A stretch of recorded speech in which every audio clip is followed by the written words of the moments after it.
क्या आप जानते हैं असल आजमाइश कब होती है? जब ईमानत आपके पास हो और कोई पूछने वाला ना रहे।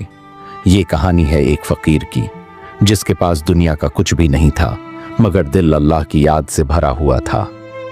बढ़ापे में वो शहर के सबसे बड़े ताजिर के पास आया और एक बंद संदूक देते हुए बोला, ये मेरे बेटे की अमानत है, मेरी वफात के बाद ये उसी को दे देना। याद रखना, इमानत ईमान का इम्तिहान होती है। फकीर दुनिया से रुखसत हो गया। साल गुजरते गए, ताजिर की दौलत बढ़ती रही, मगर वो संदूक दुकान के एक कोने में खामोश पड़ा रहा। फिर लालच ने सरगोशी की, अगर उसमें खजाना हुआ तो? फकीर तो मर चुका, कौन पूछेगा? हाथ बढ़ता, मगर ज़मीर रोक लेता। ये जंग लालच और ईमान के दरमियान बरसों चलती रही। उधर फकीर का बेटा सादा जिंदगी गुजार रहा था।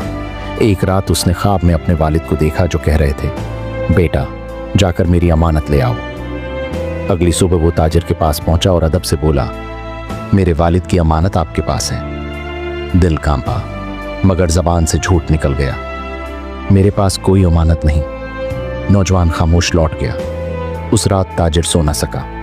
ख्वाब में फकीर सामने खड़ा था और बस इतना कह रहा था, अमानत ने तुम्हें पहचान लिया है, अब खुद को पहचानो। सुबह होते ही ताजिर टूट चुका था। उसने फकीर के बेटे को बुलाया, आंखों से आंसू बह रहे थे। मैं झूठ बोल बैठा था, ये तुम्हारी अमानत है। संदूक खुला गया, न सोना न चांदी, बस एक पुराना कुरान, चंद दुआएं और एक कागज जिस पर लिखा था, असल दौलत सोना नहीं, दियानत है। जो अमानत का हक अदा करे वही अल्लाह के नजदीक अमीर है। उस दिन एक ताजिर अमीर नहीं रहा, बल्कि सच्चा हो गया, और यही सबसे बड़ी दौलत है।